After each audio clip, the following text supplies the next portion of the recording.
Hey.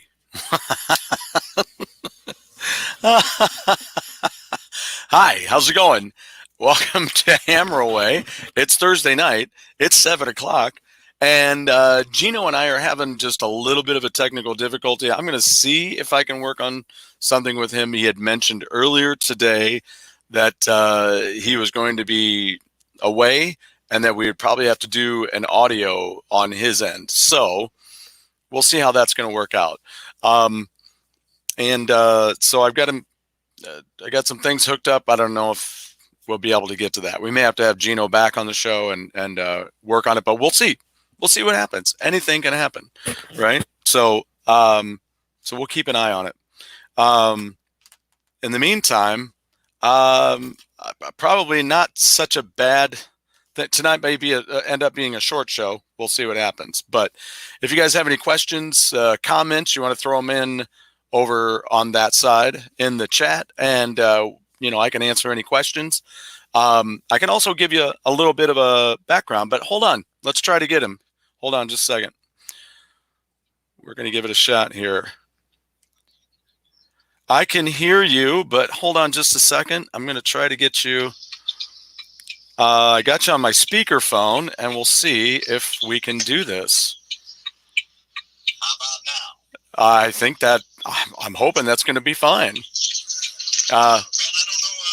For some reason, it kept saying that it could not ask for my permissions going through Chrome. Oh, isn't that fun? Isn't that fun? I guess I should have did a run through with you. We'll work it out. We're on live now, so it's all good. Oh, great. Yeah. It's all good. I always love to get on. I always just get on. It's about the experience, right? And you just throw down where you can. Absolutely. So you call this Hammer On, huh? Yeah, Hammer Away is what our show is. Yeah. Yeah, it's an idea that I had a little while ago. I had a buddy of mine. I was doing a podcast thing with him. And then I said, hey, I'm thinking about doing something on the side. And he's kind of like, well, maybe you should do it along with this show. And I was like, yeah, maybe I don't.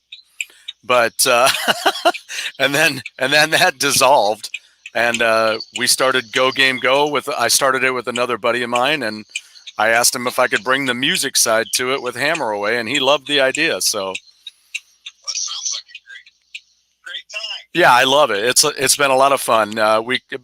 Christine, my wife, was like, it needs to have something that tells you what it's about. And I'm like, oh, okay. So I came up with music and the human experience. So I like that. Actually, when I posted the picture you sent me. Yeah.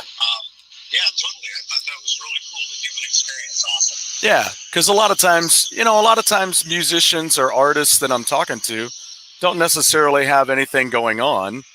So it's good for that when we just talk about people as people, man. That's what we all are as artists. You've always kind of been an artistic fellow. Yeah. Yes.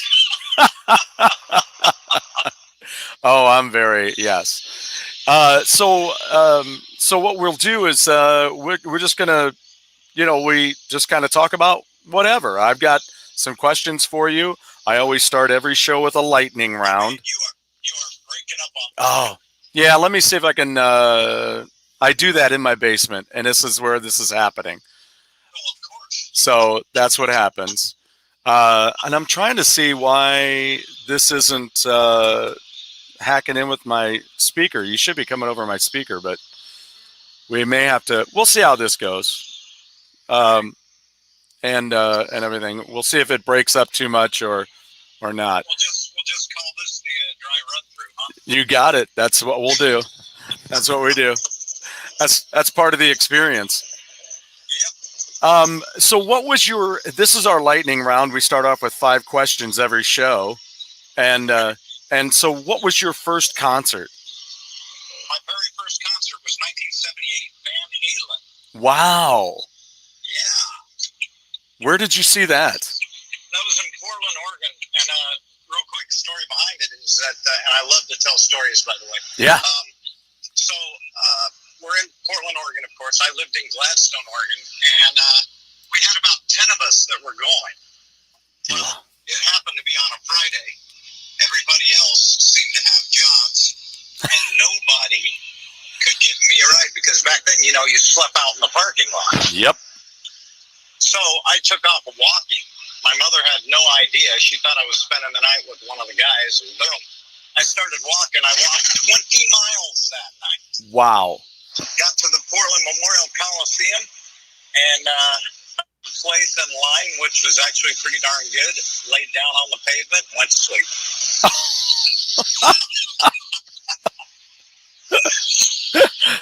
One of the guys showed up at around noon the next day, bringing me a sandwich. It was all good.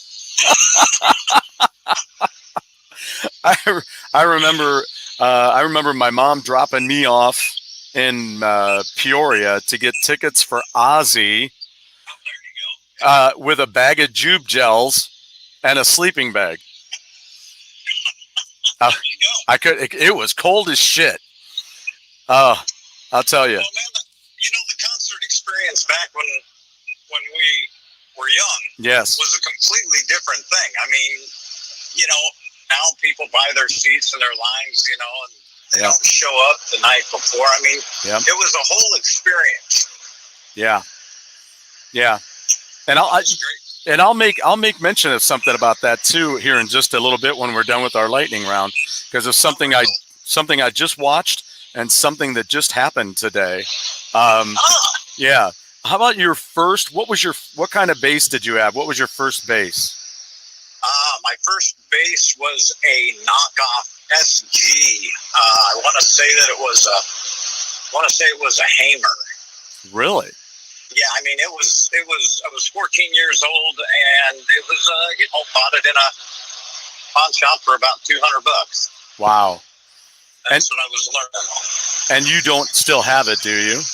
Oh, Lord, no. Oh, Lord, no. As soon as I realized, that the bass was definitely the way I was going, I bought myself a Rickenbacker.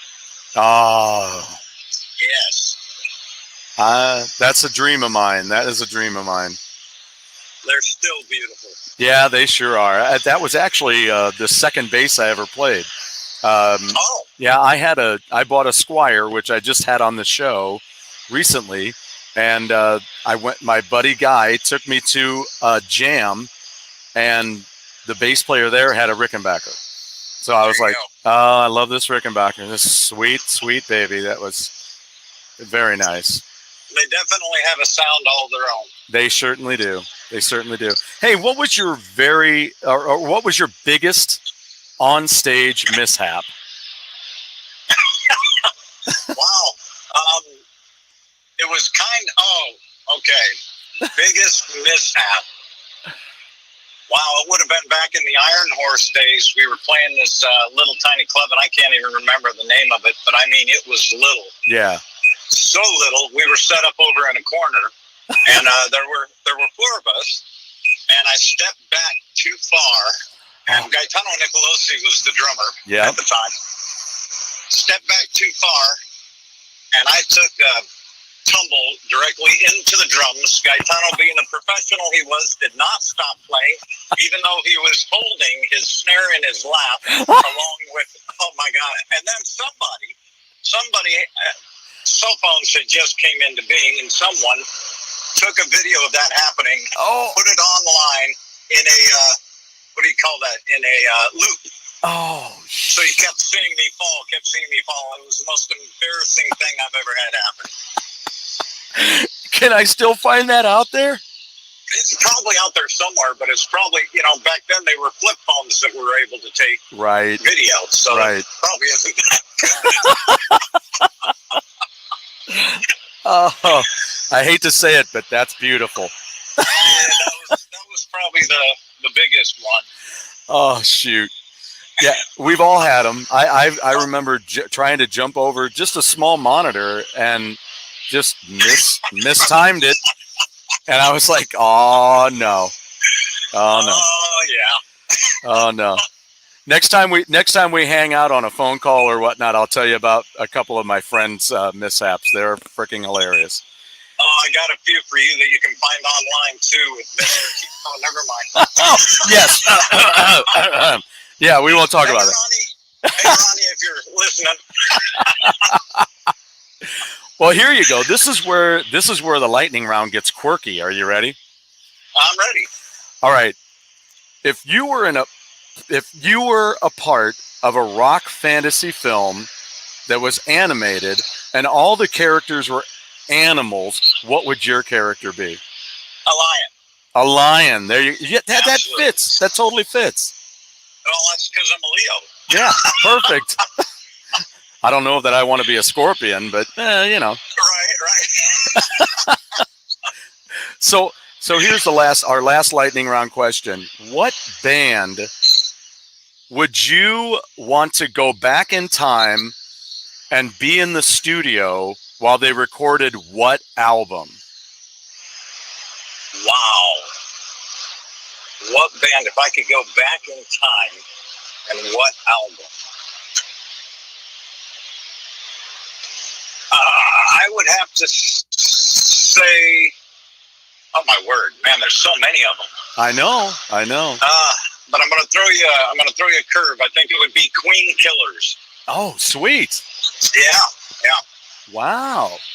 I would have loved to have been a fly. Most definitely. Dude, that's exactly the way I look at it. I would love to be a fly on the wall during those.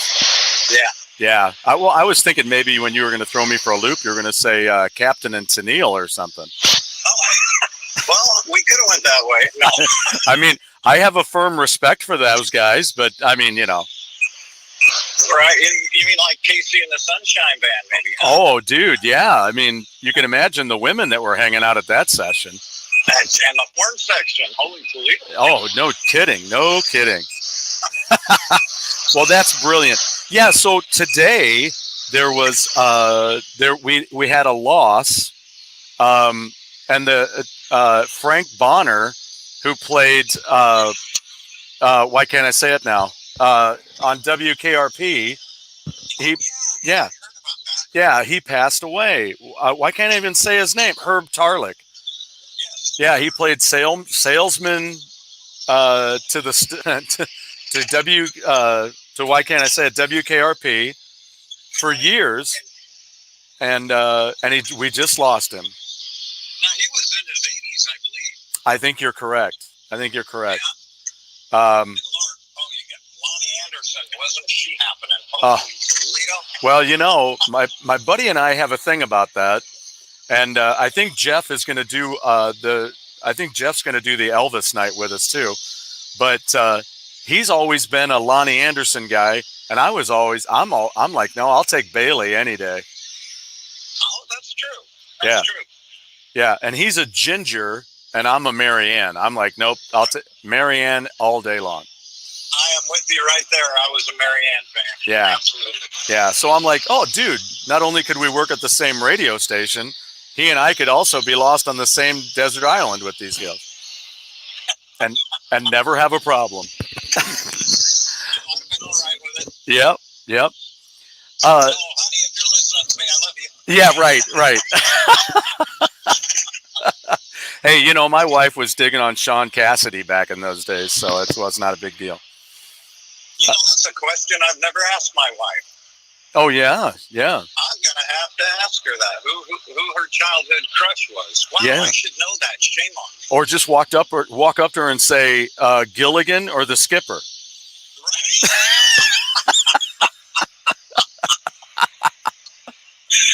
Oh yeah. She'll love you for that. Yeah. She'll probably go for the professor. Yeah, she'll be like, "Oh, just the hell with you. I'll take the professor, smart ass." Right. So to get started, I guess I'll say about how you and I first met. Yeah. It was back 17 years ago now. Right. 2004, I went down working for St. Louis Music. I went to my very first NAMM show down in Nashville, and as my friend said, it was hotter than hell. I mean, it's down. It's in August, and it's just a hotter than hell time. But man, is it a blast? I'll tell you. And we're gonna make So I was in our booth. and Ron Keel shows up in our booth.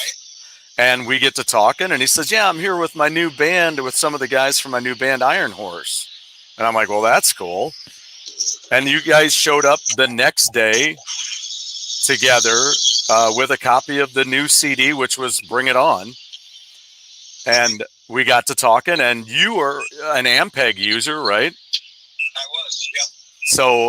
So you guys were all coming down to the booth and checking it out, and we got to talking. And then soon after that, I came up with some designs, which actually on the show here, when you watch this later, I am putting up a logo for the band. So I told, I mentioned it to Ron that I would love to do some designs and some T-shirt ideas for you guys. And he thought that was okay. That was cool. And so I came up with this Iron Horse logo. Okay, being that I can't see it right now. Yes. Is that the double horse head? That's right. That's Very right. Cool. Yeah. And I'm putting up a visual of the very first album. So we're looking at the very first album, which had Robert Marcello on it on guitar. And then the second album I'm putting up right now, which is called Bring It On. And at that time, they were using pretty much the same logo. The lettering had changed just a skosh. But I went ahead and did even a new horse head for that. Oh, wow, I didn't get to see that one. Yeah, for the R, I did, but it's not on that album cover because he handed that to me, and that's when I mentioned it. But I don't know that I have a copy of that on here. Oh, actually, I do. So when you look at this, look at this later, and I did a new horse head for the R against the flaming two-headed horse thing. Oh, very cool. Yeah, so that was that. And then the third album came out, and that logo appeared on the third record, which was minus Ron Keel. And who did vocals on that? And that was Charlie Wayne from, he was originally, you might have seen him with Keel and Wayne. He did yes.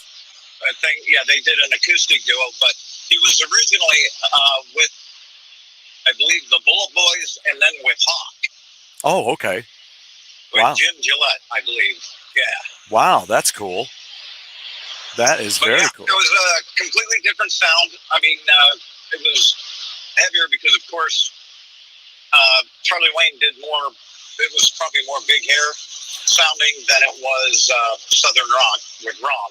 Right. And that was always a pity. Of course, Bring It On will always be one of my favorite albums. I think it was probably the closest that, at the time, Broken Bow was looking at us, and they were very big behind getting it produced and everything and helping us along with it. So, yeah, because you guys worked with Mike Vicera on that album, is that right? Or was that on the first album? That was Mike Vicera. He produced the first album. Yeah, okay. And he was with Loudness. I saw one of the videos that he did with them years ago. Correct. Yeah, yeah. On the Bring It Out, that was, oh my God, Lord, I can't believe I'm forgetting his name. Oh, yeah. That's horrible. I'm trying to find it here and help us out. Right now, Ronnie's yelling. Yeah. He's saying the name, and I know. Wow. This totally slipped my mind. Yeah, I'm not finding. Let me see if it'll show. Yeah, I'm not finding it. On the back of the album, it'll say the engineer and everything. Right, Kevin right. Beamish. Oh yeah, Kevin Beamish. Yeah, wow. I can't believe I almost yeah, blew that one. Yeah, worked with Y&T and lots of other people. Right. Wow. And so I was definitely, again, I love all the songs on that album, and it's always fun to go back and listen to that. And then I look at how many years ago it was. I think 2004. Oh yeah. And wow. Yeah. Oh, and we got Brent Gunter listening tonight. He says, "Hey, Geno." Oh, very cool, Brent. How are you? Good to hear from you. Yeah, we'll have hopefully we'll have some of our other buddies chiming in tonight too. So then let me see here. I've gotten all these photos up here. I'm just going to go back to this for the moment. and just have I just got our regular screen on now. But yeah, so we did that, and then I helped you guys get a gig here in St. Louis. Then years later, down at the Viking Lounge.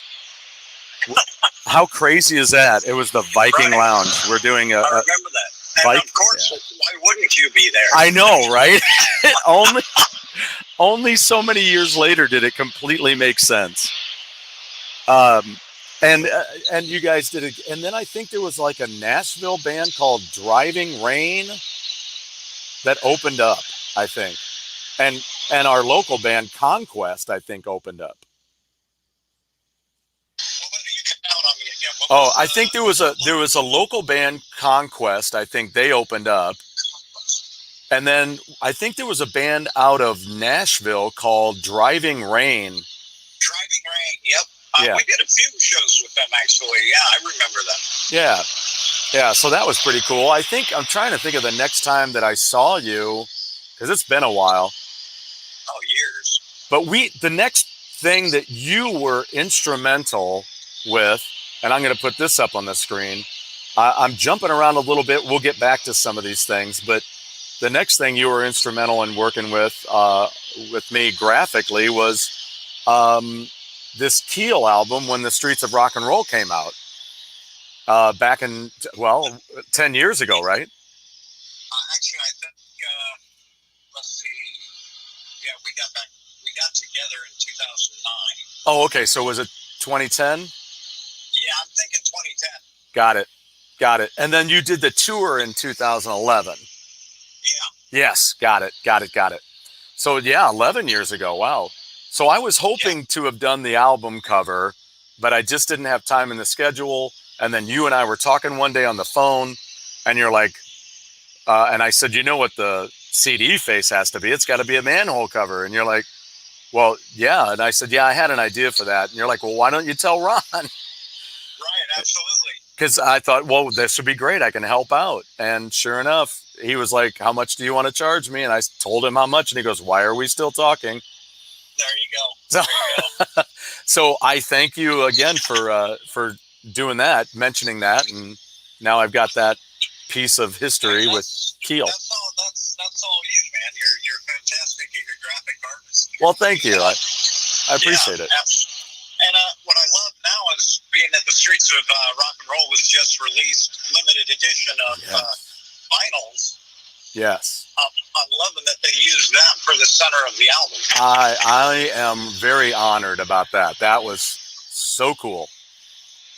So cool. So now I got to tell you though that now since we're talking about that Keel album. Yeah. I mean, if you go back and you listen to their whole catalog. Yes. It by far, and I am not being biased, or maybe a little, is the best Keel album out there. So I highly recommend it, and everyone should go buy it. Well, right now on the screen, I've got a photo.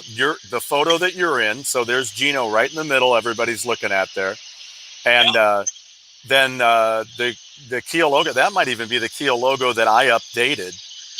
Very cool. That's on there. And then all the album covers are at the bottom, including Streets of Rock and Roll. So this is a graphic that came out. So if anybody wants to go and check those out, they've got Lay Down the Law and The Right to Rock, Final Frontier, Keel, which I just got on vinyl recently. Very nice. Yes. And then they had Keel 6 and the live album, and then Streets of Rock and Roll. So get out there and check that out. And check out the brand new, like you said, limited edition vinyl. It's really, really cool. I'll tell you, because we have a couple other vinyls that are out there, but the graphics on this vinyl and the packaging, it brought back memories of the old days. It's so high quality. Oh, that's fantastic. Yeah, it's a brilliant package, and it's so nice to get vinyl again. Isn't it? I mean, God, I mean, we really had it back in the day. I mean, everybody's talking about space and, you know, how big these things are. But I mean, come on. The beauty of that artwork was not meant to be digitized and only on a computer screen or on your little dinky phone or on your little dinky screen in your car. I mean, it's meant to be held and meant to be put on a wall, or at least be the size of something that you can see, you know? Absolutely. I mean, the quality of the sound, of course, 2-inch was so warm. Oh, as yeah. opposed to, and I mean, I'm sure you've heard this time and time again, digital, it's just cold. You know, I mean, when they go in and quantize stuff and everything's right on the beat, we don't get to do what we did live, which was at times as a bass player playing behind the beat. Yes. Or rushing just a little bit ahead of that drum to get, that urgency. Yes. Complete different thing now. We go in, we record, and you hope you have one heck of an engineer because he pretty much puts it all together, Right. Interesting take. That's great information. I'm glad you said that. Yeah. That's it because it is just like this show says, and like anything else, there's that human element and that beauty to the organic drive behind the music, and when you get it too, it's just not that great anymore. I truly believe that and of course every generation will say this, but I truly believe that we came up in the best generation as far as the concerts and the quality of the albums, the sound, like I said, I mean, I love to spin vinyl. Right. And let's not forget that we used to be able to go to a show. I remember going to a show in 1983. I could afford a frickin' ticket in the first place. And then I could afford to easily, I was a teenager. I was able to afford 3 t-shirts. I got a Uriah Heep shirt, I got a Quiet Riot shirt, and a Def Leppard shirt. And went home happy and still, went on and didn't ever have to get rid of my firstborn. 1978, the Van Halen concert, $7 general admission ticket. Oh, yeah. Yeah, freaking crazy. Oh, yeah. I went to, once I started going to concerts, then Loverboy came in for a KGON birthday party, and I saw them for $3. Oh, my gosh. Yeah, crazy. I mean, now you look at tickets, holy Toledo. Oh, my God. We were looking at tickets for Foo Fighters. And we're talking at least $280, $250, $280 for. I'm like, what? I would rather fill a freaking stadium at $10 a piece. Yes.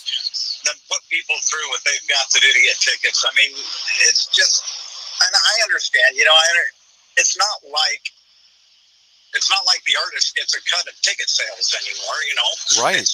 You're paid a price. Ticketmaster buys up the tickets, and they do to it what they do to it, and I'll leave it at that. Right. But it's a hell of a markup. Oh, sorry I said it, but it's a heck of a markup. Oops. I forgot. Yeah, this. I'm thinking radio, and I'm like, uh-oh. Well, and I think a lot of times if we all, I don't know, what can you say? Everybody's buying tickets. Everybody's trying to make it happen. And all of it is in the name of you only live once, and you're like, I'm just tired of this YOLO thing going around and everybody not having money to go see a show and just say I was there. Yeah. To hell with the YOLO shit. I just don't understand it. I don't get it. I think I don't much get it either. I mean, I love going and having the experience. Yeah. And being part of that experience from the other side, I mean, it's an art that we're losing. I take a look at the bands today, and I don't mean I shouldn't say that. What I'm saying is your record company now, they sign your singer, they leave it, well, depending on, how how much money is behind you. They either place the musicians that are going to be on the road with you, or the singer, of course, ends up paying for his own musicians. Back in the day, they used to sign the whole band, you know. Right. And that made it, I think, so much more of a group thing, because anymore, I think, who was it? Keith Urban. So I saw Keith Urban with a band called The Ranch before it was Keith Urban. Oh, okay. And at the time, I was playing country. I was doing a Country Thunder with Reba McEntire, Brooks and Dunn, and the like. And he came on, and he was with his band, The Ranch. And the moment I saw him, I go, Nashville's going to steal him. Oh. And sure enough, next time I saw him, it was him with a bunch of Nashville players behind him, you know, because, I mean, he's got to take the deal. I get it. Yeah. And I don't know the stipulations to his contract, but his bass player was phenomenal. And I believe now that his bass player from The Ranch is with him. I'm not sure about the guitar player. You know, I haven't looked into it, but it was a few years would have to go by before he was able to do that. But then again, you're Keith Urban. You're so huge, you can do what the heck you want. Oh yeah, that's true. Yeah. This is true. I mean, have you seen the film Hired Guns? Oh yeah. Yes. Yeah. I mean, what a film that is. I mean, talking about your real placement in a band, and we all understand it when we watch that movie. We all get it. It's not your band, so you can't be mad at somebody if they don't use you anymore. You can only be upset because you haven't planned for that. Exactly. And you're like, you know, I get it if somebody said, I'm never going to let you go. No matter what, you'll always be my person for this.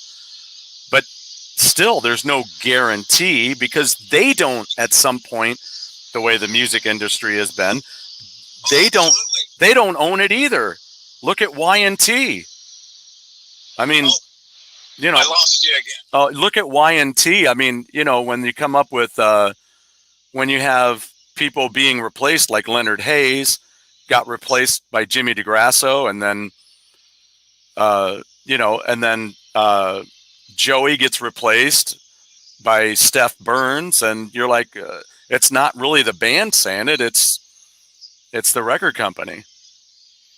Yeah, and it's I mean, if you get lucky, you're with a person for, you know, for a long time, right? And but nowadays, as a musician, you've got to remember as well, because you never know. You don't. Always end up in that situation where you're looking for other work. And that's one of the main reasons I became a bass player. Always in demand. And especially one that can sing, right? Right. Yes. Yeah, it's really super important. Well, now I'll start diving into kind of your background. You are a dude who, over his lifetime, has worn many hats, correct? Yeah. Like, give me just a short list of all the different things you've done that are part of your career. Well, we'll start with, okay, we go clear back to when I was in high school, playing at around 14 years old. Started playing the clubs, and that was actually the first time I started meeting some of the big hair bands, and I call them that because that's what we were. Right. So I was sharing the stage with like Black and Blue and Fire Eye up in Portland, Oregon. Wow. And then, of course, I did my stint in the service. I come out of the service, and I moved down to Phoenix, Arizona, where I ended up not only doing the big hair 80s rock, but I was going back and forth to LA, so I was out on the strip. So I'm playing the Roxy, I'm playing Gazzarri's, I'm playing FM Station, I'm playing, you know, the Whiskey, all the clubs out there, and what a absolute amazing time that was. Wow. So when we went and hung out many years later, I would be very fortunate to hang out with you guys for the reunion of Keel. And we went on down to the Whiskey, right? We went to the Whiskey and had dinner, right? I think we went to or the Rainbow. No, it was the Rainbow for dinner. It was the Rainbow for dinner, and that was really, really cool for me to be there with you guys. Yeah, the Rainbow, man. That place has always been amazing. Yeah. Then I'd have to, after that, when the bottom fell out of the 80s, yeah, that's what we like to say anyway. When the bottom fell out, then boom, I had to keep working. So I went country. Wow. And I had met Ron. Well, not really met Ron. His band Fair Game, my band SX opened for them at a place called the Mason Jar in Phoenix, Arizona. Oh, wow. And that was probably the first time he and I laid eyes on each other. I would remember him. I wouldn't think that he would remember me. But when I went country, yeah, I'm just going through the paper, and there was Ronnie Lee Keel and Western Heart. Yeah. And I was like, no way, it can't be. And yeah, I went down there, and sure enough, there was Ron Keel singing country.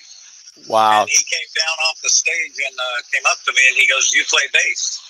And I go, "Yeah." And he said, "We need to talk." And so, yeah, so what? Pretty crazy. What year was that? Oh Lord, that was in the 90s. That would have been, yeah, that would have been like in 98. Okay. Yeah, 98, 97, something like that. Do you remember when I remember? I wonder if you did on MTV when MTV did cool shit still. And they had an interview actually with Ron Keel because they were like catching up with Ron Keel along with other artists, I think. And they were talking about, if you can believe it, Ron Keel's doing country. And he was taking voice lessons. Did you see that episode? Yes. Yeah. That was pretty wild. Yeah. And I mean, Ron, in my opinion, and being with him, it's been 23 years, his voice to me has done nothing but gotten better as he's aged. Isn't that the truth? I feel the same. Yeah, he's it's so much fuller. He's got so much more control over it. You know, like I said, 23 years, and he just got better every time. So yeah, he is. It's such a strong voice, and it shows on every one of these albums that he keeps putting out. Right. And okay, RKB. Yeah. I like a band. Yep. The Ron Keel band. I keep saying it seems like every album I'm on is one of my favorite albums. So again, definitely, it's a great album. I wish it was able to be heard by more people. Yeah. Because I don't think it's been given its just. There was, at the time we were on EMP label, which was, in my opinion, they dropped the ball on the release. When we were prepared on our side, they were unprepared on their side. And it's a sad thing because I truly believe that album would have charted. Yeah. And I'm hoping that it gets another chance. Yeah, I hear you. I want to know if there's good ways for that stuff to happen. I mean, well, sometimes I think it depends on what the contract is, because occasionally, even though it's been, don't know what happened to my voice there, but occasionally, they may have 3 years or 5. You're able to re-release your material. So, okay. And I'm not sure what that one is. I mean, he would have all the information on that. Yeah.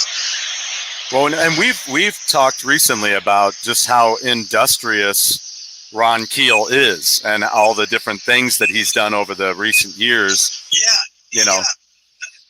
And I mean, there was a point where Ron and I at that point were doing clubs and stuff, and it came to a point where shows started to dry out. Gotcha. And all we were doing was playing music So I actually had to leave Ron, and I joined a band, which some great players in it, and they allowed me to move up the ladder and play, like I said, some of those country thunder shows with Reba and Brooks and Dunn. And oh, nice. And Rhymes, and it just goes on and on. And at the top of the line. Wow. So able to meet a lot of those people, and then I think at the time Ron was over in Europe, and when Harry and the Gila Monsters had run their course, I get a phone call from Ron. He says, "Man, I got this idea. I want you to play bass. It's called Iron Horse. Are you in?" And it just so happened that Harry and the Gila Monsters had dissolved, and I'm like, "Yeah, I'm in." Wow. I pick him up at the airport, and he goes, 3 days, we're moving to Ohio. I went from Arizona to Ohio. That stuff was put in storage for 8 years. I paid on that stuff. Oh my gosh. Oh yeah, I came back and I'll be damned if not one suit fit me.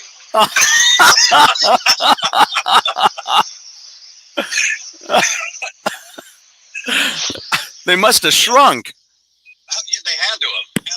And that was the beginning of Iron Horse. Oh, wow. It was when we moved over to Ohio. And it was fantastic players. I mean, Gaetano Nicolosi, the Italian stallion on drums. Yeah. And Robert Marcello, freaking guitar god on guitar. And it was a heck of an experience. During that time, we worked with Henry Paul. Yes. We did, that was on the... Bring It On. Yeah, on the Bring It On. We cut one of Henry's songs called Dixie Highway. Yes. And that song was given to us. It sounded completely different. We put our own take on it. And the bass part that I put to it is, I'd say, more prominent. I'd say way prominent. And I was really, really worried when Henry came into the studio to hear it for the first time. Really? To him. And because, I mean, you have to listen to the song, and you'll hear the bass part come in, and it plays a very big part in that song now. It does. And he elbowed me, and he goes, "Nice bass part. Dude, I about melted, because I was really worried. Because writers have an idea of what they want to hear, and that was that song. He had not heard us do that. Oh. And the highlight of that was we were playing in Ohio, actually at, what the heck is the name of that place now? Downtown, it was a big place. The Outlaws were playing. Oh, wow. And, and Henry Paul joined us on stage and sang that song with Ron. Well, yeah. It was very cool. Yeah, Ron was actually going to be, he did a gig here, and I said, "Hey, man, you want to do that song, Dixie Highway, man? I'd love to do that with you."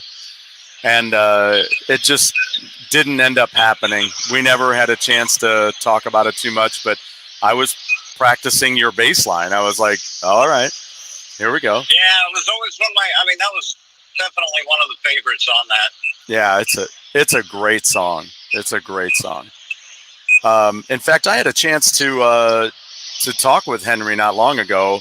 I did years ago when he came through with the Outlaws. We got a chance to talk, but then he did a big narrative. Did you ever hear that? He did what? He did a big narrative that he had on the internet. Where? I had no idea. Oh, dude, I'll get it to you, because because he talked about his whole life and career in music, and it was wonderful. And then come to find out, he never ended up with a copy of it. Oh, wow. I don't know how. And he goes, "Do you have that?" I'm like, "Yeah, I recorded the whole thing." I said I was so taken in by it. And then I actually went so far as to make like a radio show out of it. And I put all the songs that he was talking about into the narrative. So I said, I don't have it just raw without the music. I guess I didn't, for whatever reason, I didn't keep it, or maybe it's deep down in my files somewhere. But But I sent it to him, and he sent me a big thank you note. And Henry has got to be one of the nicest guys. I mean, we ended up working with him in RKB as well. Actually, it was the Badlands House Band at that point, and we recut Ghost Riders. Oh wow! And Henry was the producer on that, and he spent I think it was 3 days with us on that one, and it was. It's always a great time working with him. Wow. He's a phenomenal musician. And yeah, and just a really nice dude.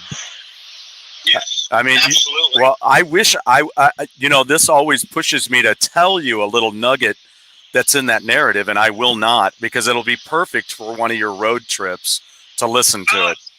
Fantastic. Yeah. I can't wait. Yeah. And then how do you listen to things? Do you want me to send it to you digitally or on a CD or what? Yeah, just send it to me digitally. Okay, I'll work on that.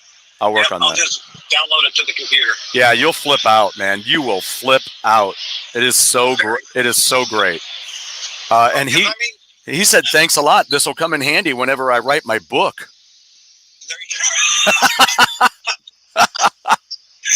There you go. Yeah, this will help me remember. I love it. That's exactly it.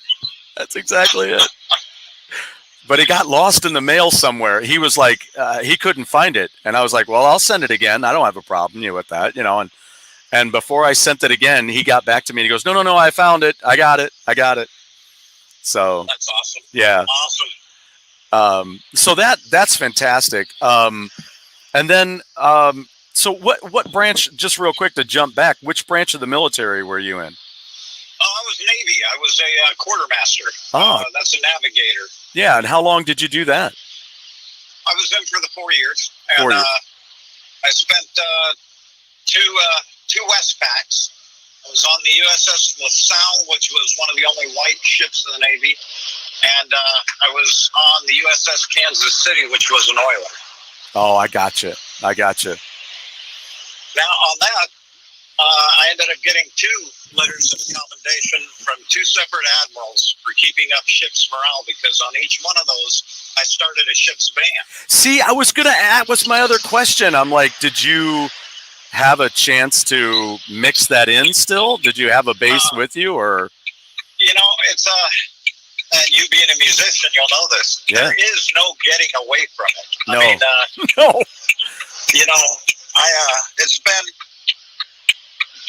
It's been a little while since I've been able to step out on stage. Gotcha. And you get to that point where, and I'm sorry, but you become an asshole. I mean, you gotta have that release. You need a Snickers bar. Right. Yeah. I mean, it seems to have, it's happened throughout my career that I take a little time off, and then boom, one of my loved ones ends up saying, "You need to get a gig. You are being They just hand you a Snickers bar with the word asshole on it. Right. If only that worked. I'll tell you, it would work in my case. I'll tell you. I love Snickers bars.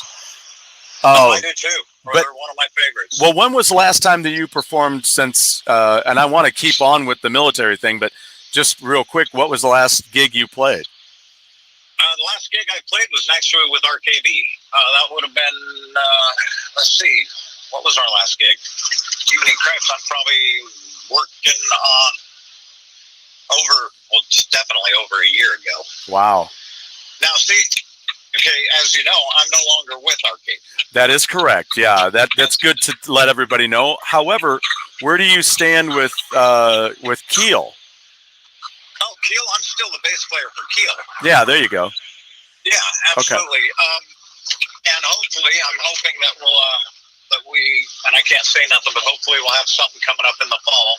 Okay, cool. So keep your eyes open for that. Very good. But, so how did you work this thing with the military and playing? Well, okay, I took a guitar with me. So at the time, I was actually playing guitar. Gotcha. And there were other musicians on board, and basically We had to have step-up, step-down transformers because of the power the ship ran off of. And I ended up, people heard me playing, and before you know it, you're talking to one guy, then you're talking to another. And we found a room that wasn't being used and got the okay and set amps up. And then when we'd be out in the middle of the Persian Gulf, and we'd be having a cookout on the flight deck. Each one of my ships had a flight deck. Well, we'd take our gear out there, and boom, we performed for the troops. Dude, that must have been amazing. It was. It was a very cool thing. Number one, not only made us happy, but you're in a little city when you're on one of those ships. Yeah. And I don't know, something about always liked being that guy. Yeah. Yeah. I hear you loud and clear. Like, what kind of stuff would you guys play? We were doing everything from the Stones, stuff like that, good old rock and roll. Yeah. Kept them depending, because you never knew if you had a musician who was really, really good, or you were working with a beginner, that kind of stuff. So you kept it middle of the road. Right. Did you guys play much country at all? I do not think we did at that point. All right. Well, that's interesting. No, that was in my younger days, yeah. Yeah, that's interesting. I don't know why I pull a stereotype call like that. I just, sometimes I would think. Well, nowadays, it seems like our military in country is huge. So. Right. Well, let me throw in a question that we had from one of my regulars here on the list, Born Distracted. They were asking, do you have any pre-show rituals before you perform? Yes, a shot of Jim Beam or two, and at least one or two beers. Oh, sweet. Sweet. Do you like Jameson at all? I do like Jameson. I'll tell you, Jim Beam, the reason, actually, is when I was with Harry and the Gila Monsters, I was opening for Montgomery Gentry on their Bars and Scars tour. Oh, okay. And we were playing the Celebrity Theater in Phoenix, Arizona. Okay. And after the show, their manager took my guitar and said, "Have you been out to the bus? The guys are waiting for you." Well, not only was my band on their bus, I was the last one to get there, but it was Troy handed me a full drinking glass, a normal water glass, about 12 ounces, full of Jim Beam, pulled me up on the bus and said, "You're not leaving till it's gone." Oh! And that's how I got introduced to Jim Beam, and I freaking fell in love with it. Oh, that's killing me. Yeah, I was. We were drinking Jim Beam, let's just say earlier than I should have been, but that was a choice back in my hometown when I was growing up. That was definitely one of the choices that we had. Now I do love my Jameson, though. I mean, I never thought I'd really do something like you just said, but I'll be ding danged. I did it at a Mardi Gras few years ago. My sister-in-law went back and filled my thermal Yeti, just straight Jameson, and I sat there and sipped it, and I loved it. Loved it. There you go. I loved it. Now I got to say, there's 3 generations tequila. I'm really leaning that way. I hear you, brother. Now, what's your favorite? We're going to talk alcohol. We could talk for a long time. We could talk for a long time, but we'll keep it short now, but we'll talk longer the next time we get together. Absolutely. We got to do this in-person thing sometime soon. Dude, you got to come out to the house. I got a bar now. You got to come down to the bar. I would love to. Send me the address later, and I will make a plan. I will do it. That'll be great. I'll bring some steaks, and we'll be all ready to rock. Sounds good. Yeah, I'll make margaritas all night. Awesome. Yeah. I'm all for it. Yeah. Yeah. But no, what do you have a favorite tequila that you like? Because I'm looking to find out what people like. Actually, yes. 3 generations. It's Ajo, which is AJ. Anyway, it's the darker. Okay, you like the darker. All right, cool. Not normally. That's funny. Normally, I've always been Patron silver. Always but it's amazing. It's sweet. It's just smooth. It's really good if you get a chance. 3 generations tequila. Absolutely. Okay. Well, it sounds like it would make a hell of a margarita. I haven't done a margarita with it. Well, I guess you're gonna have to wait until I get there, and we'll do it. All right.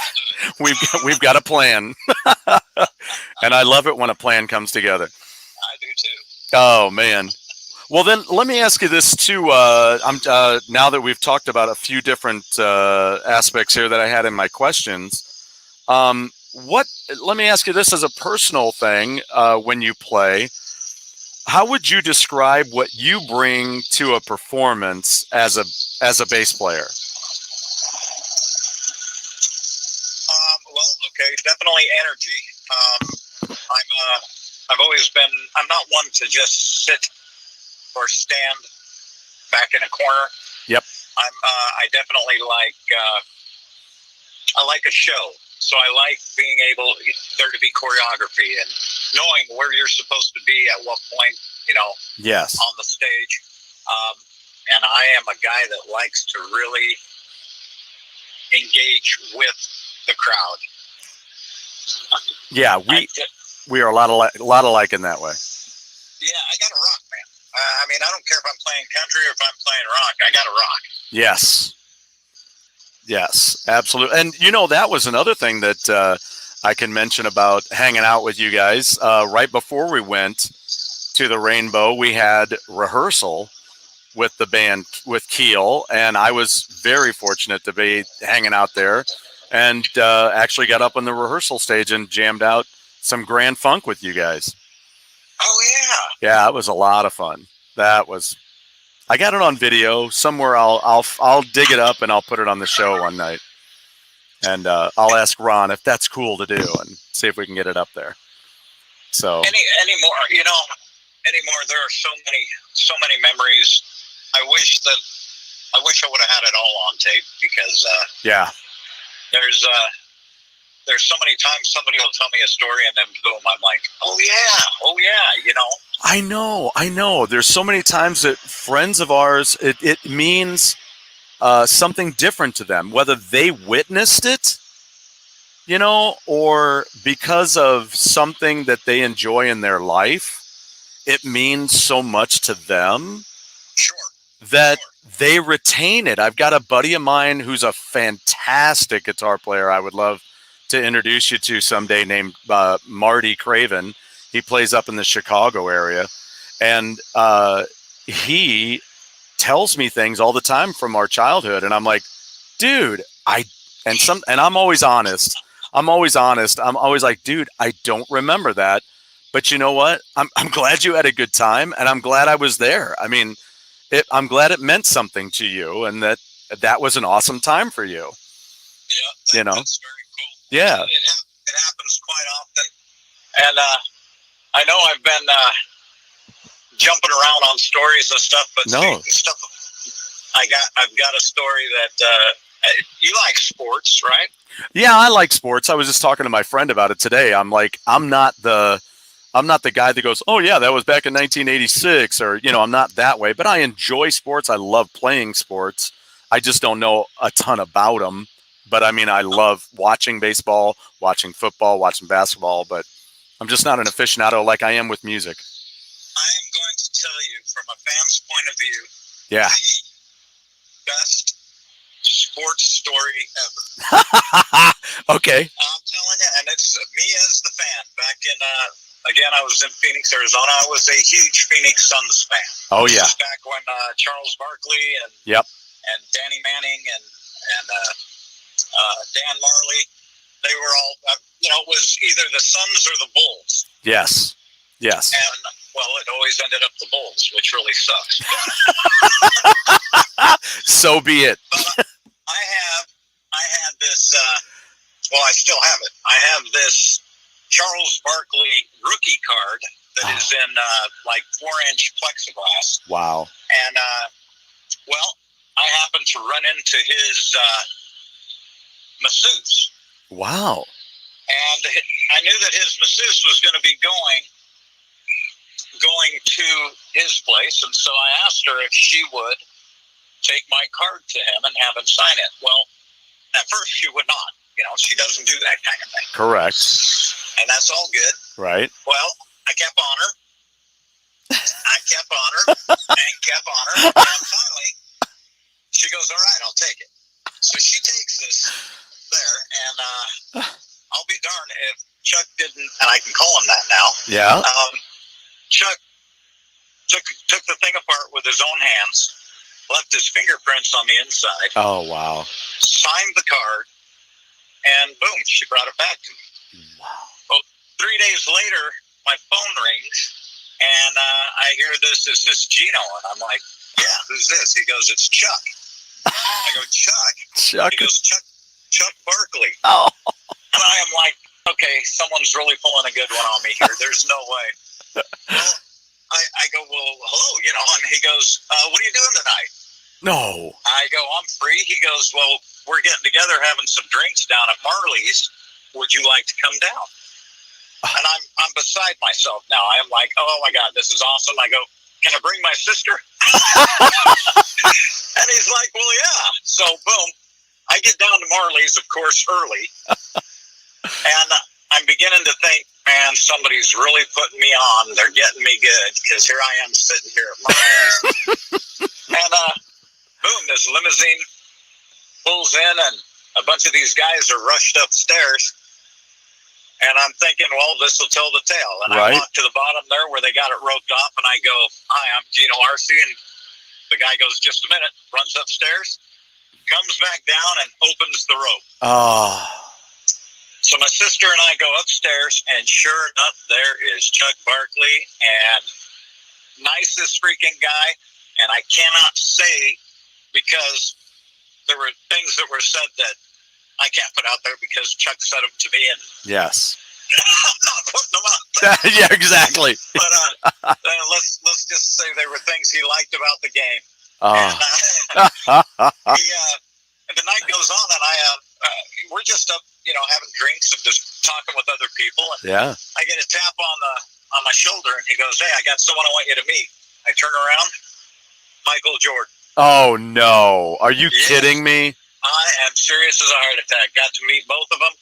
Shook his hand, and there were other things that Chuck even asked that night. He goes, hey man, you're not doing nothing, you want to come over to the house? Because I was like, wow, that would be phenomenal. But as the evening went on, things happened, and it wasn't a good time for me to go over to the house. So all good though. But yeah, that is my sports story, man. I met them both in a single night.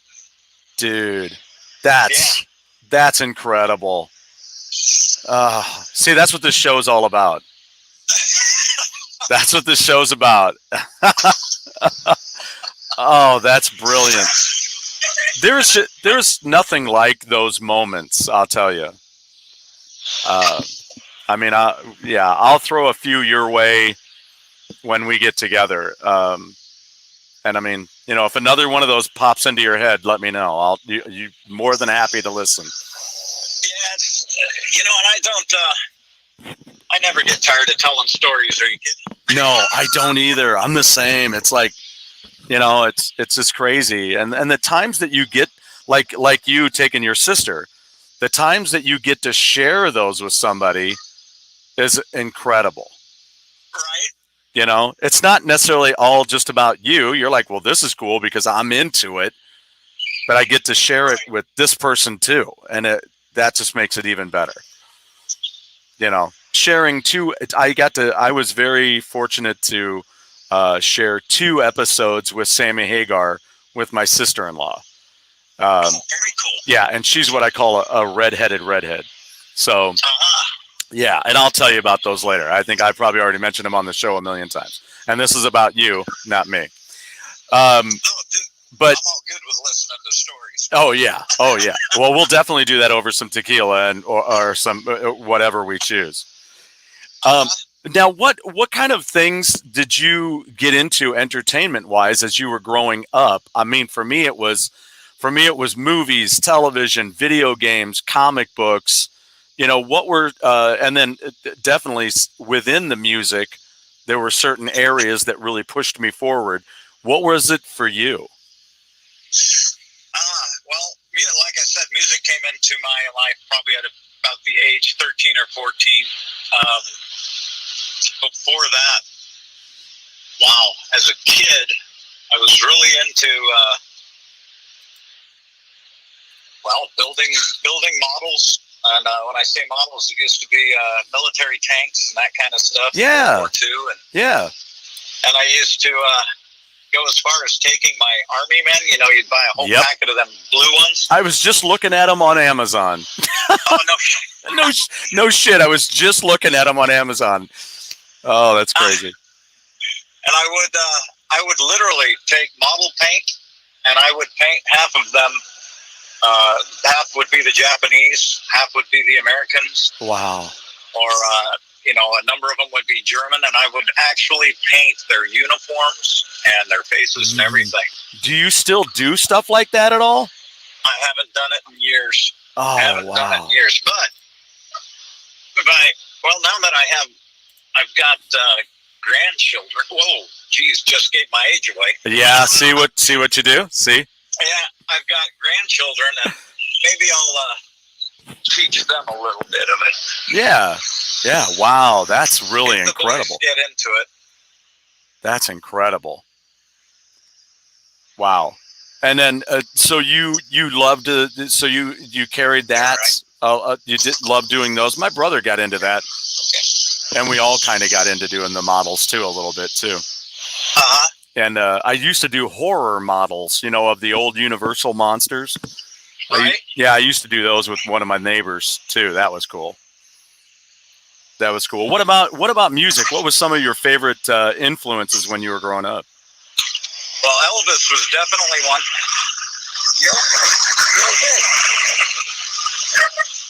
Elvis was huge. Oh yeah. Oh yeah.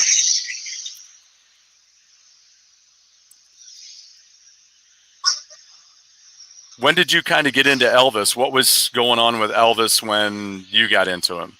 Well, I'd say my mother is actually, because she was a huge Elvis fan. She was listening to Tom Jones and all that stuff back then. Yeah, we got into him too, yeah.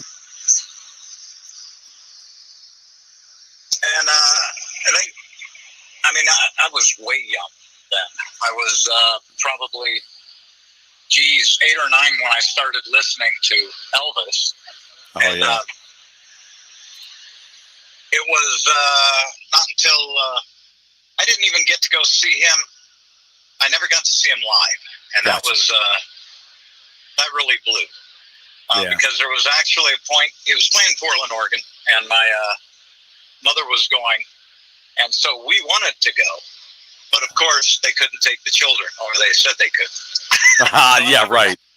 Never got to see him live. Now, you have been to Graceland, though, right? Yeah. Now, see, I didn't know if you wanted to talk about that, because... Well, I do, just a skosh, just only to say that Geno is actually going to make a return next month, and we're going to do a whole Elvis show. So we're going to be talking... That'll actually be a lot of fun. Yeah. I've been to Graceland a couple times, and of course I've got my favorite rooms, and I've got...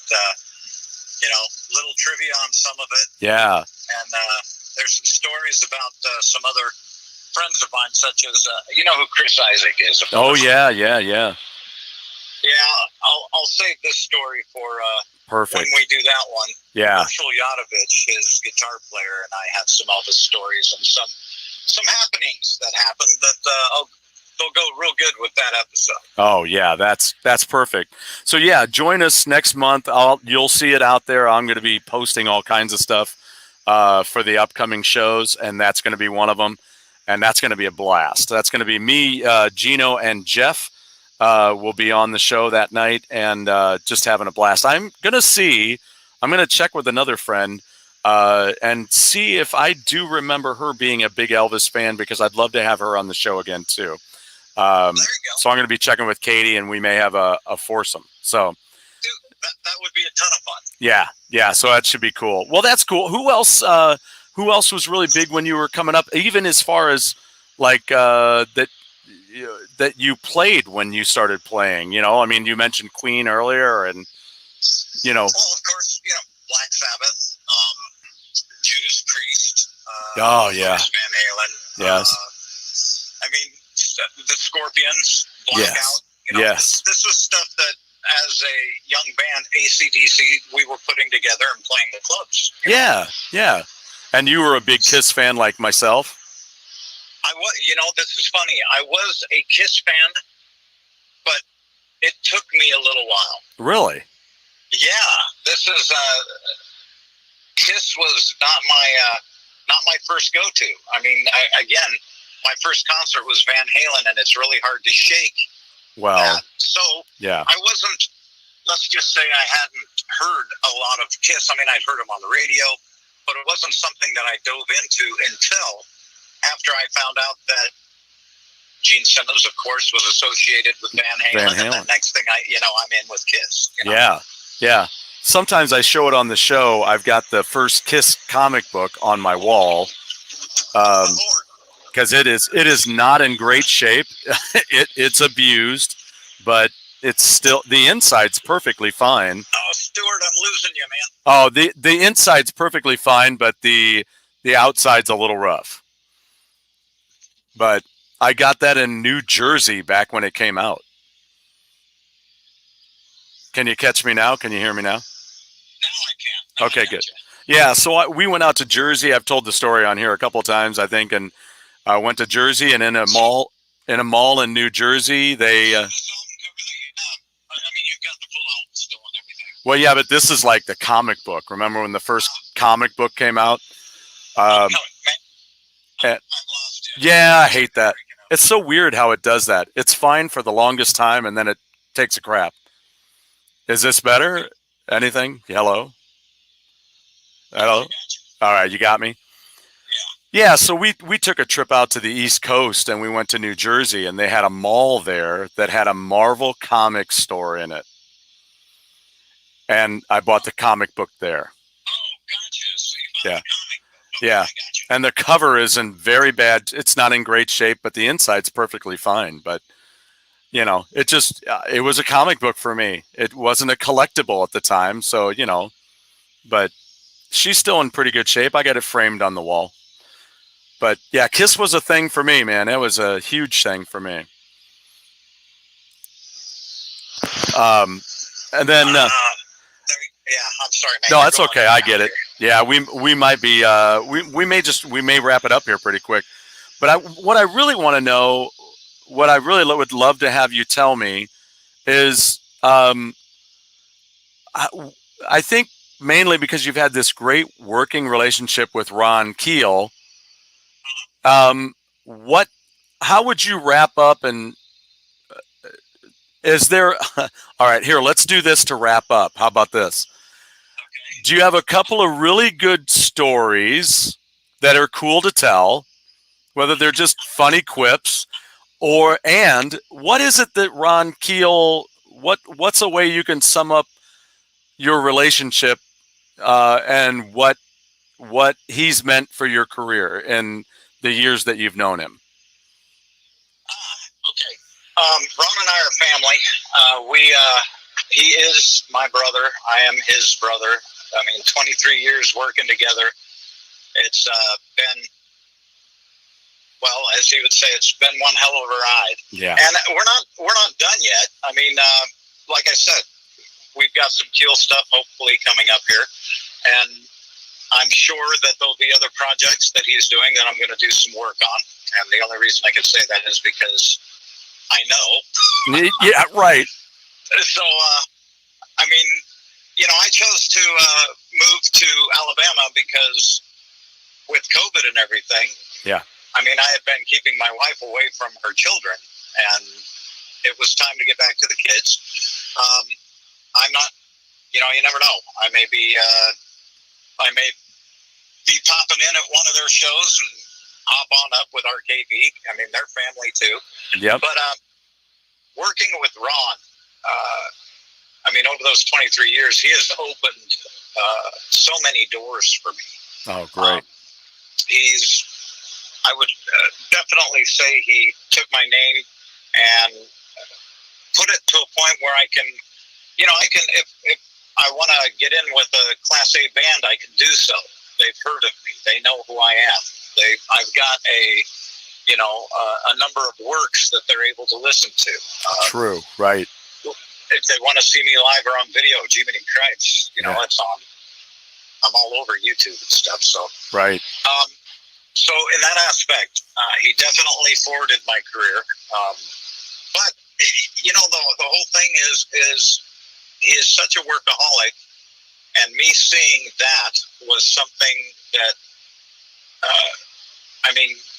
I trusted it. I totally, for no other term, I fell in love with his work ethic and, his writing. I absolutely loved the songs that we were doing. Awesome. He's a storyteller. And yeah. Every song has a story, and he tells it really well. So, yeah, Ronnie and I are up and up, man. Everything's fine for anyone out there worrying. Nothing to worry about. It's all good. Yeah. Fantastic. So do you have any good? Do you have a couple of stories or anything? Any stories? Yeah. There's. So we're playing the Monsters of Rock cruise. Yeah, I was going to ask you about that. How was that? Oh my God, the Monsters of Rock cruise is one of the coolest things. If you've ever taken a cruise, yeah, you have downtime. On the Monsters of Rock cruise, there is no downtime because you've got 38 to 40 big air bands, 5,000 fans, and those bands are playing from like 10 a.m. until 2 or 3 at night. Wow. And one of the stories I'll tell you here, we had just gotten. Uh-oh.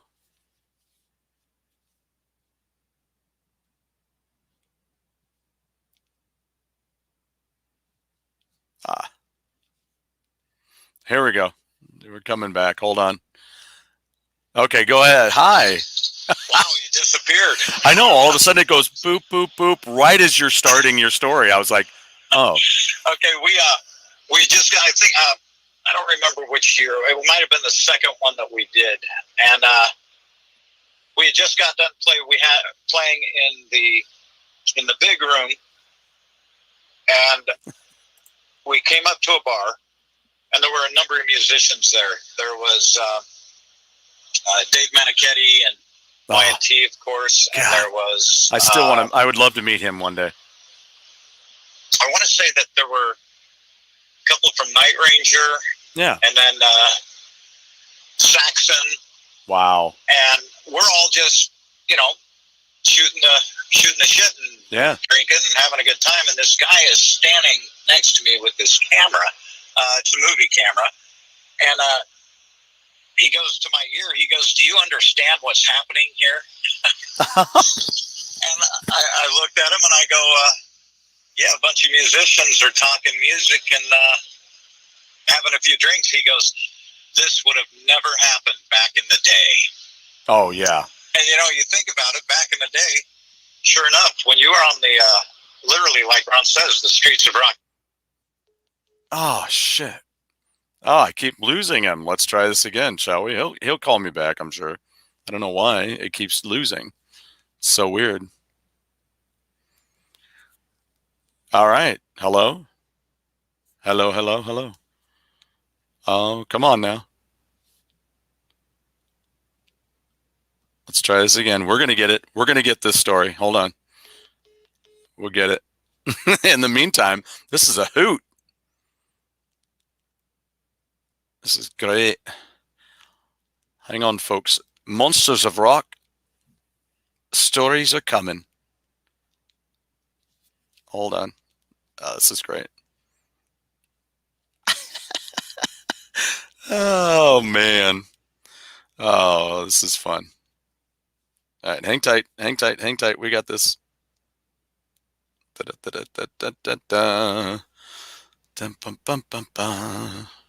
That's your music in between.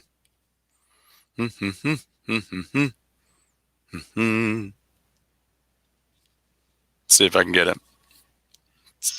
There. Are you there? Yeah. I have no idea what that was all about. I don't know either. Just it goes boop, boop, boop, and then it's over. But it's not like it cuts out anything else.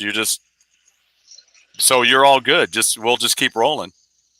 Oh, where was I? The guy was going, you know what's going on here, and he goes, this would never happen back in the day, and you were expounding on that. Yeah, because like Ron said, the streets of rock and roll. I mean, when we were down on the Sunset Strip, each band was almost like a gang. Yeah. You were fighting for your position. I mean, it was something else, and now all you can do is look at each other and say, "Hey, we survived." Yeah. It's all good now, and it's really cool to listen to other people's stories and how they ran into each other back then, and then now to see our friendships now. Yeah. Well, I kind of almost think of it kind of like high school, where you're like, you knew somebody in high school and you thought they were a dick, or they thought you were a dick, and then but you get back together at a reunion 20 years later, and you're like, right. Hey man, how's it going? Well, I got 3 kids and everything's pretty good, and you're not thinking, oh well, he's such a dick. It's just not. Yeah, we grew up. Yeah, we grew up, and life's more. It's about other things now, not about being a dick. I mean, not to say some people aren't dicks still, but you hope not for the most part. Well, there's a few of them out there. There is. I mean, it's the reason the word exists. Right. If there were no dicks, you wouldn't say there's a bunch of dicks out there. Right. So. Right. So did he have anything else to say about that? What was he filming? Just was filming, right? Just like I would. Yeah, he was just filming. But he was filming for the ship. I don't know, if they ever used that. Oh, I got because they always do a lot of promotional stuff. So you never know. That footage may pop up sometime. Wow, that's awesome. I mean, I would be like that. I mean, I did that when I go to the NAMM show. Right. I remember I didn't know much about Andy Timmons, and then I took video of him because he was freaking amazing in the Mesa Boogie booth.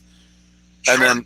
And then here it is a couple of years later, and I have a very good understanding of who Andy Timmons is, and I'm like, I shot footage of him at the Mesa Boogie booth.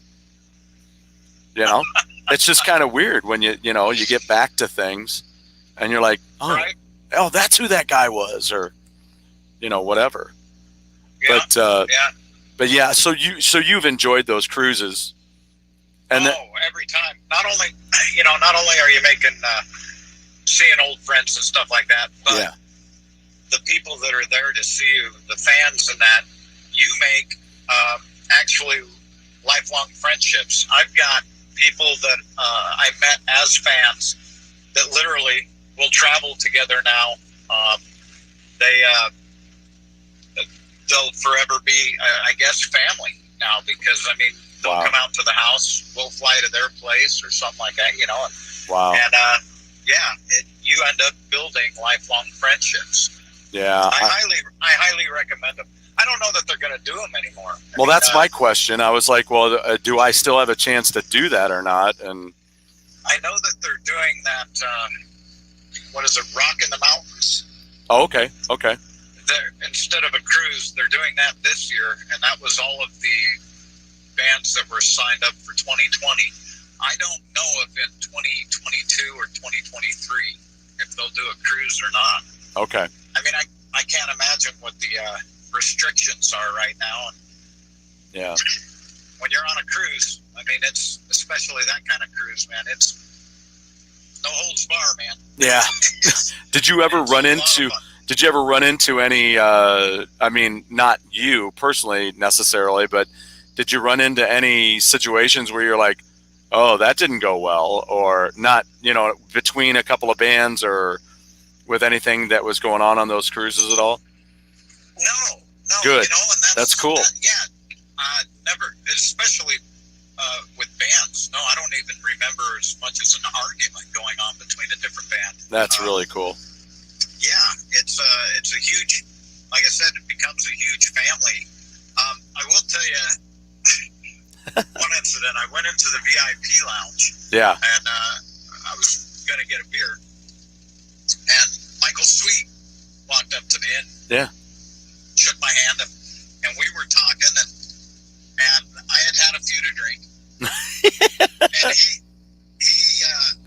I remember he goes, "Oh, they have a great selection, don't they?" And for some reason, in my head, I'm thinking, "Oh my Lord, he doesn't drink.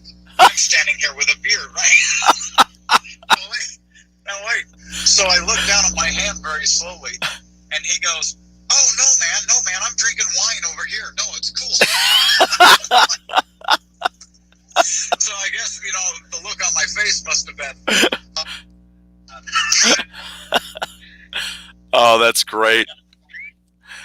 That's great. He just recently put a post out there on Facebook about who do you like better, David Lee Roth or Sammy Hagar? Right, I saw that, yeah. And I had to chime in on it. And I'm like, can we get this straight once and for all?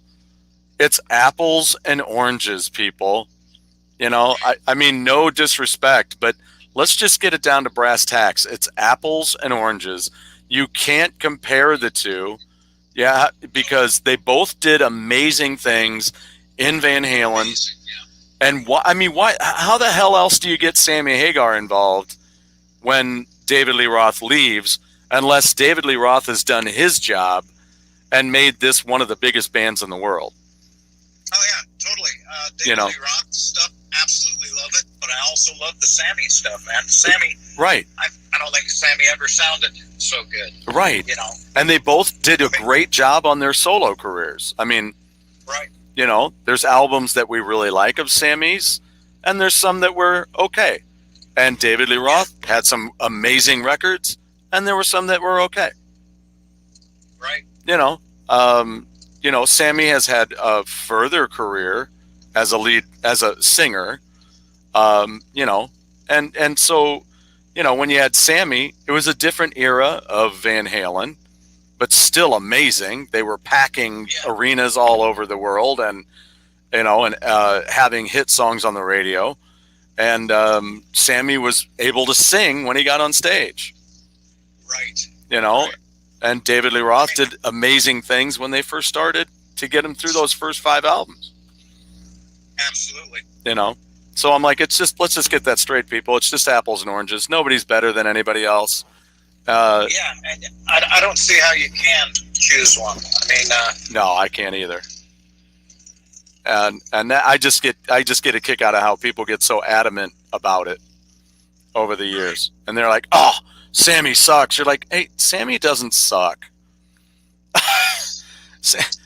Sammy does not suck.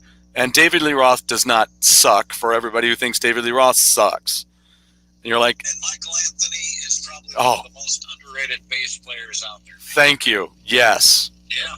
That's an awesome addition. Yes. You got that right. He, not only can he play bass, but man, he can hit high notes like Mariah Carey, man. Oh my God. He and talk about us talking about full of energy. I mean, yeah. And he's a I never thought he was good. This dude. They just as I said, totally underrated. Yep. I don't think that. I'd love to hear his whole story. I've never got to sit down and talk with him.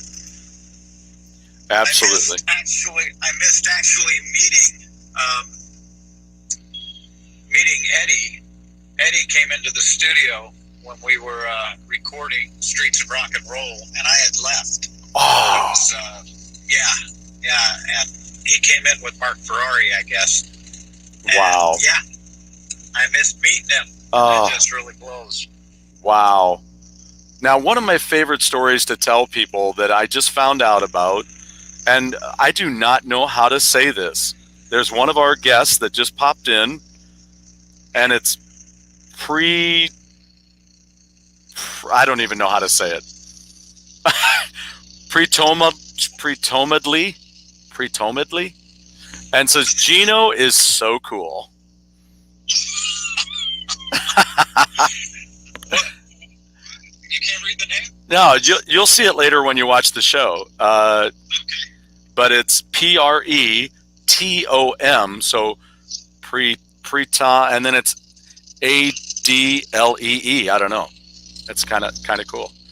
So anyway, yeah, but there's a yeah, thank you. yeah, you just did. There you go. That's right, I did. You just took care of it. That's right. But one of my favorite stories that I just got into, because my daughter handed me off a few CDs not long ago. She's like, here, I'm just getting rid of a few discs. And she gave me one of the later releases of Thriller, which at the end, it has interviews with Quincy Jones and some of the folks who worked on the record. And one of the stories is Quincy Jones telling the story of how he was trying to call Eddie Van Halen about doing the guitar solo. Right. And he said, I had to call him 3 times because 3 times he cussed me out and hung up on me. Because he thought, like on the movie Rockstar, he thought somebody was messing with him. Yeah, he didn't think it was Quincy Jones. Yeah, finally, Quincy says, I had to talk to somebody who knew him to tell him that it was me that was calling. He's like... And and Eddie didn't accept any payment for that guitar solo. Exactly. And who knew it would do what it did? Oh. I mean, phenomenal. Well, and who knew that Rick Derringer would do such a great job on Weird Al's version? Right. Good God. Right. I mean, you're like, way to go, Rick Derringer, dude. Man. But yeah, crazy. Man, it's nutty. Well, hey, Geno, I'll let you get to it. Thank you so much. I'm glad we worked this out in the way that we did, at least, and we got you on the show. And well, I can't thank you enough, man. Oh, well, I sure appreciate it, and we are definitely brothers that appreciate each other. And it's been so great talking to you again. We had a chance to chat the other day on the phone, and that was a blessing as well. And I'll make sure that you, when you get to a moment, text me your address. We'll get something figured out, and I'll shoot on down there, and we'll do some margaritas with your favorite tequila, man. All right, man. Hammer away. Yes, thank you, my brother. Thank you.